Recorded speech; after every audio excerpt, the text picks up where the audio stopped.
Wow. Felinarele astea. Ai, cum mai e treaba?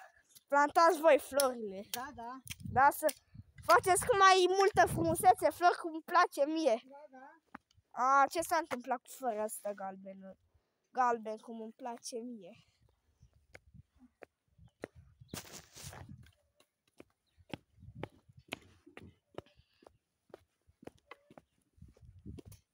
Astăzi fix.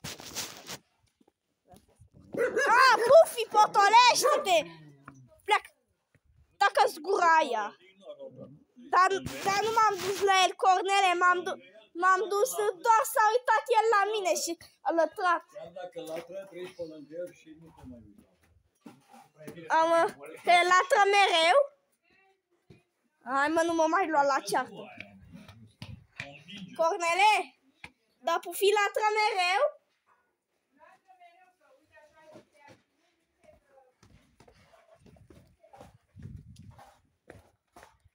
E bine să intri în polemică cu peste ei. E bine să ți faci prieteni. O bucățică de carne, o bucățică de pâine. Bine, mai bună carnea care îi place mai mult. Ia să punem zângherle. Wow, lemnele.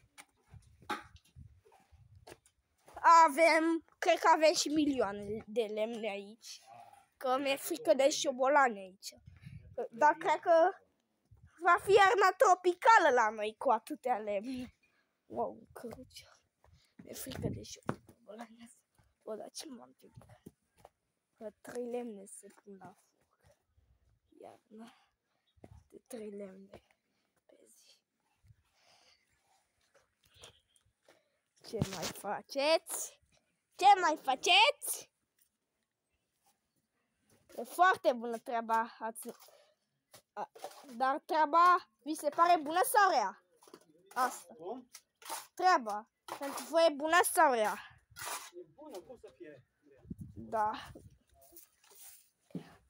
Am. De la desfărat. Cum v-am zis în clipul trecut, știu, am făcut peste 20 de minuțele. Cotețele alea unde erau animalele pe vremuri. De aici era o magazie veche și fânarul aici. Deci